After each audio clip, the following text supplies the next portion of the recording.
Façon pour moi de voir la peur. Je vais y aller avec le plus simple et le plus facile à parler, c'est ce qu'il y a de profondément biologique de l'être humain, qui est quelque chose de positif. L'être humain, pour sa survie, il y a une partie de son cerveau, qui est le cerveau reptilien, qui va faire que dans des situations où est-ce que notre vie est en danger, tout va s'enclencher pour la survie. Et ça, c'est positif. C'est ce qui a permis à l'être humain d'être encore sur Terre aujourd'hui. Un peu aussi comme tout ce qui est expérience négative dans la vie. On a souvent tendance à se dire que l'être humain, il retient juste les choses négatives de la vie. Bien, ça aussi, c'est quelque chose de biologique. Parce que l'être humain sur Terre, quand il est arrivé sur Terre, s'il ne se serait pas souvenu qu'en s'approchant d'un tigre, il allait se faire manger, il ne resterait plus d'humain sur Terre. Alors, le cerveau, il faut comprendre qu'il y a une grande partie qui est faite biologiquement pour sa survie. Mais maintenant, il y a une autre facette de la peur. Et c'est celle-là qui nous cause des problèmes. C'est quand les peurs ne sont pas réelles. Et l'être humain, parce qu'il a la faculté de penser, de réfléchir, vient aussi avec ça un paquet de peurs. On est enfant, déjà programmé en ayant peur des inconnus. On ne doit pas s'approcher des inconnus. On apprend dans la vie que pour être aimé, il faut être gentil, il faut faire les bonnes choses. Alors, facilement, vient qu'embarque la peur du rejet, la peur d'être abandonné, la peur de ne pas faire comme il faut, de ne pas être aimé, de ne pas trouver une personne comme conjoint. Il y a un paquet de peurs qui apparaissent. Par exemple, j'ai un surplus de poids. Moi, si je vais au restaurant, j'ai peur de prendre une grosse assiette et on dit, on sait bien, elle regarde qu'est-ce qu'elle mange. Ou bien, si je prends une salade, elle est encore au régime, mais ça ne paraît pas trop. Alors, il y a un paquet de peurs qui peut nous habiter. La peur de manquer d'argent. La peur qu'il y ait un ouragan pendant qu'on est en vacances, mais ça, c'est peut-être plus réel. Ces peurs-là deviennent un problème quand elles deviennent récurrentes et parce que c'est comme à quelque part, on vient quasiment à juger, dire « je ne devrais pas avoir peur de tout ça ». Il y a tellement de choses qui sont véhiculées qui disent « on doit faire attention, on doit avancer, pas avoir peur ».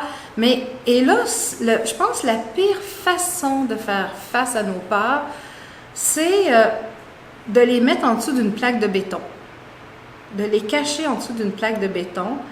Et comment un être humain qui va faire ça, ce qui va arriver, c'est qu'éventuellement, il va éviter les situations auxquelles il a peur. Il va éviter de s'exposer. Et je pense que par expérience, cette façon-là d'agir, d'éviter de s'exposer à ce qui nous fait peur, vient justement nourrir nos peurs. Et je crois qu'une des façons de faire face à des peurs qui ne sont pas réelles, qui sont pour moi souvent des illusions, c'est justement de s'exposer consciemment. De s'exposer consciemment. Et je crois que l'être humain est bien fait dans le sens que quand on s'expose à une peur, qu'on sait que consciemment, logiquement, il n'y a aucune raison que notre vie soit en danger, plus on va s'exposer, plus on va devenir à l'aise. C'est un peu comme aller au gym finalement. Tu vas au gym, tu veux te muscler, si tu y vas une fois, puis tu sors du gym, puis tu te dis, j'ai pas de muscles, c'est ça prend un entraînement. Il faut s'entraîner aux choses qui nous font peur. Il faut s'exposer pour que tranquillement, parce que ce qu'on n'aime pas de la peur, finalement, ce qui est négatif des peurs imaginées, des peurs pas réelles, c'est l'anxiété que ça nous fait vivre. C'est l'inconfort que ça nous fait vivre. Et je crois qu'en s'exposant, en prenant du plaisir, finalement, à faire ce qu'on aime, parce que souvent, on va s'empêcher de faire ce qu'on aime parce qu'on a peur, en s'exposant, tranquillement, toujours un peu plus, de laisser, dans le fond, moi, je pense, pendant que je vous parle, je suis en train de penser à ça. Et si la solution était, au lieu d'essayer de faire fuir la peur, au lieu d'essayer de la tasser, de se concentrer sur ce qu'on aime faire puis de le faire souvent. Plus ce qu'on aime va prendre la place, bien, tout simplement, la peur aura plus sa place. Comment j'ai surmonté un paquet de peurs que je vous ai nommé tantôt?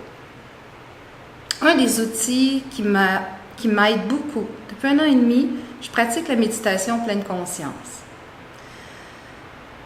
Et la méditation pleine conscience, c'est de te ramener ici, maintenant. Et de devenir un peu observateur de tout ce qui se passe en nous. De ne pas essayer d'être quelqu'un d'autre, de ne pas essayer de penser à quelque chose d'autre, juste d'être là, ici, maintenant.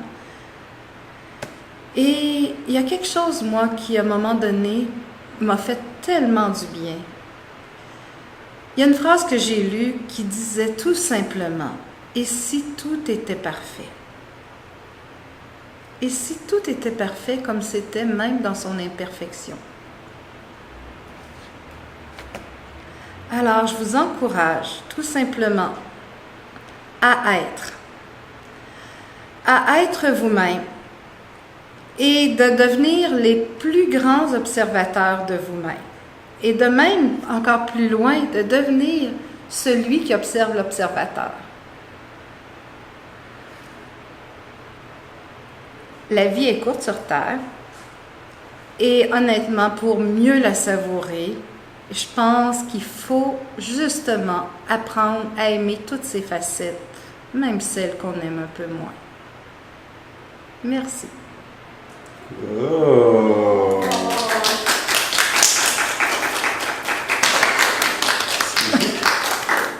Encore tout plein de sagesse. C'était trop beau. Vraiment.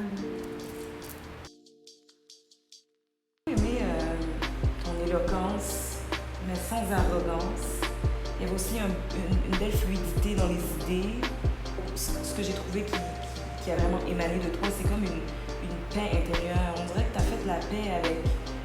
Ça paraît que tu as peut-être vécu certains conflits avec toi-même, puis tu es rendu à un point dans ta vie où est-ce que tu es en paix avec tout ça, puis il y avait beaucoup d'acceptance, d'acceptation, de résilience plutôt, exactement.